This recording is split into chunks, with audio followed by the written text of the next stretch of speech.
Quoi de neuf vous invite à découvrir une initiative locale unique en France. Il s'agit de la ferme de corail de Camaret.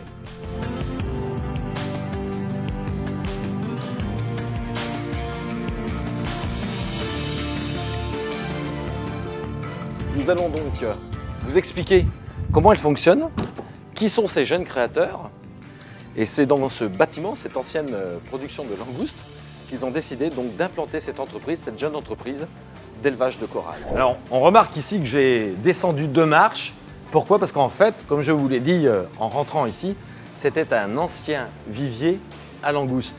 Johan et Rémi ont donc entièrement réaménagé cette pièce principale où se trouvent ces 2 grands bassins principaux, c'est-à-dire que celui-là, c'est le bassin où on va mettre les plants mers, les coraux mers, ceux qui vont servir à faire le bouturage. Donc ce premier grand bassin contient environ 3000 litres d'eau de mer.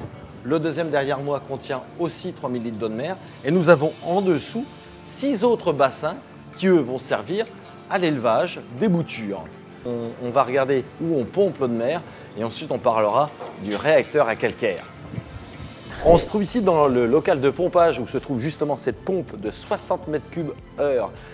Elle va être utilisée lorsque les marées sont hautes. Pourquoi lorsque les marées sont hautes? Pour avoir une meilleure qualité d'eau et des éléments nutritifs qui vont servir ensuite dans les grands aquariums que l'on a vus dans la ferme de corail. Donc de préférence, cette pompe ne sera utilisée que lorsqu'il fera beau et lors des marées, des grandes marées ou des marées hautes.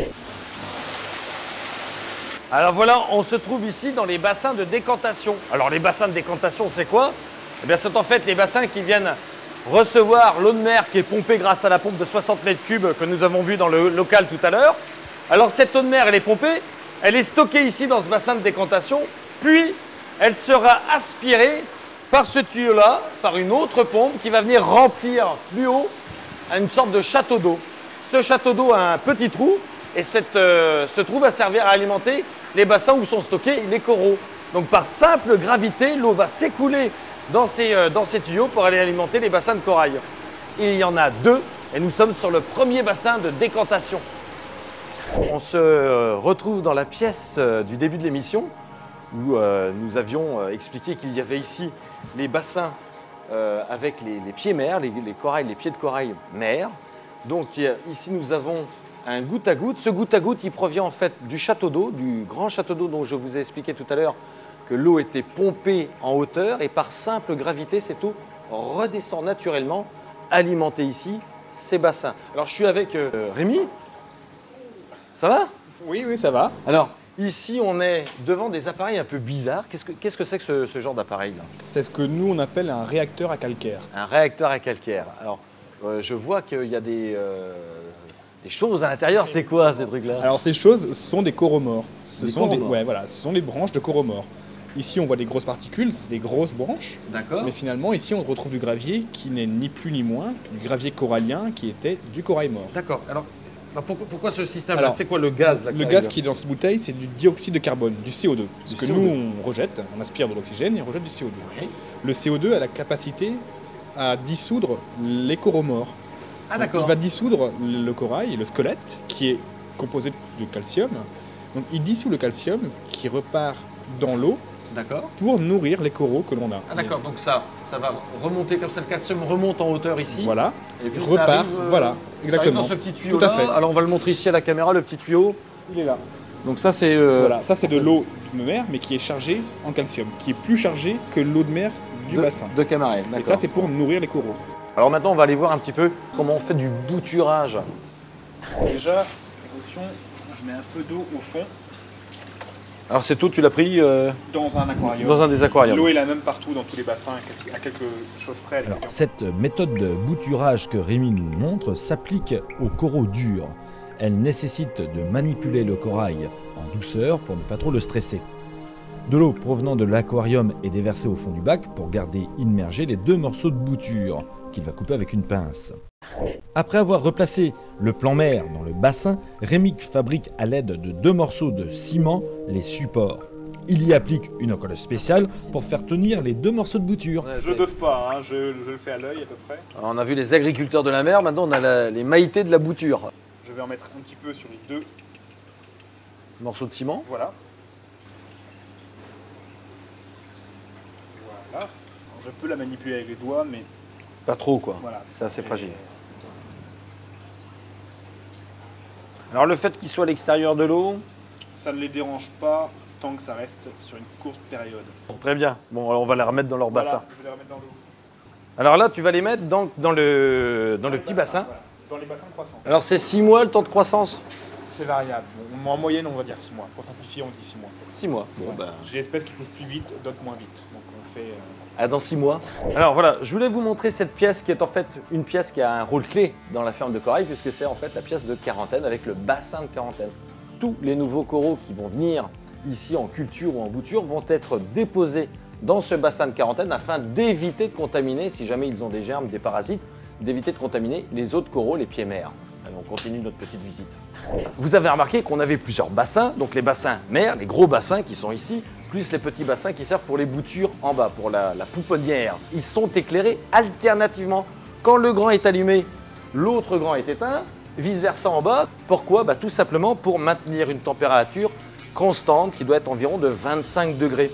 Et ce qu'il faut savoir aussi, c'est que la lumière n'a pas qu'un rôle de chauffage pour l'eau, elle a aussi un rôle de photosynthèse, car le corail se nourrit également grâce à la photosynthèse. Alors des bassins, il n'y en a pas que 3-4 comme ça, il y en a plein. Regardez, il y en a beaucoup. On arrive ici à une quantité assez extraordinaire de bassins pour pouvoir produire 800 boutures par mois. C'est pas formidable? Bonjour les petits. Alors ici, on est dans des bassins de croissance, mais des bassins de croissance des coraux mous. Alors on va monter à l'étage, parce que vous voyez, il y a plusieurs bassins, voilà, c'est acrobatique. Et là, nous avons, dans ce bassin, on a plusieurs petits coraux mous. Et on en prend un ici, alors quand je le sors de l'eau, vous voyez, il perd de sa superbe, il est beaucoup moins joli. Donc je vais le remettre dans l'eau pour pas trop le brusquer. Donc c'est les bassins de croissance de coraux mous. Alors les coraux mous, ils se reproduisent dans la nature, soit grâce à une tempête qui va venir arracher des morceaux de rochers qui vont tomber. Et donc le corail va se reproduire un peu plus loin. Et ici, dans ces bassins de croissance, eh bien, on va simplement prendre un morceau de ce corail mou et il va se fixer naturellement sur un morceau de caillou, un morceau de rocher, et il va se développer naturellement, sans intervention autre que le phénomène naturel de la reproduction de ce corail. Alors ici, on est devant un aquarium qu'on n'a pas vu, qui est beaucoup plus petit que les autres aquariums. Pourquoi? Parce qu'en fait, c'est tout simplement le aquarium des expéditions. Et Johan est à côté, ça tombe bien. Johan, qu'est-ce que tu nous fais là? Là, je suis en train de préparer une expédition pour un client. D'accord.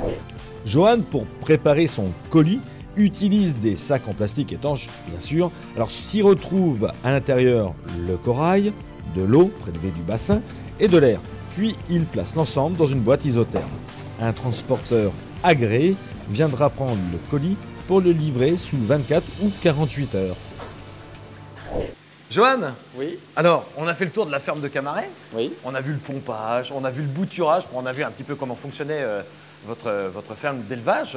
Oui, Mais voilà. cette eau qui sert à alimenter la ferme, il faut bien la rejeter. On est obligé de la stériliser. Vous stérilisez l'eau que vous avez Voilà. utilisée, c'est pour éviter. Tout risque de contamination. D'accord. Au niveau Et du ça- corps. alors c'est grâce à cet appareil qui est derrière nous. Voilà. Et ça s'appelle comment cet En appareil? fait, ça s'appelle une tour de contact. C'est tour un de ozoneur. Donc en fait, comment il fonctionne l'ozoneur? C'est assez simple. On envoie l'eau sur le haut de l'ozoneur. Elle descend de ce grand tuyau par gravité avant d'être jetée. Mais entre-temps, on va envoyer grâce à un appareil électrique des sortes de flashs électriques pour créer de l'ozone qui va stériliser cette eau. Ensuite, cette eau sera rejetée. Tu m'arrêtes si je me trompe, hein. Cette eau sera ensuite rejetée dans les eaux de Camaret. Alors là, il est stoppé, il est arrêté, l'ozoneur. Pourquoi il est arrêté, Johan, l'ozoneur? Il est en nettoyage. En nettoyage? En Avec cet nettoyage. outil? Voilà. C'est avec ça que tu nettoies l'ozoneur? Ouais. Eh ben, on a Faites même... le ramonage. On a même des ramoneurs à Camaret. C'est formidable. Merci, Johan. Bien, voilà pour la visite. Merci pour votre accueil. Bonne semaine, bon travail, Merci. bon développement. Car il faut le rappeler quand même, cette initiative de ces deux jeunes entrepreneurs est une initiative aussi écologique, puisque le fait de produire des corails ici en élevage va éviter de venir appauvrir les barrières de corail qui se trouvent dans le Pacifique ou dans les mers chaudes. C'est donc une très très bonne initiative écologique. À bientôt.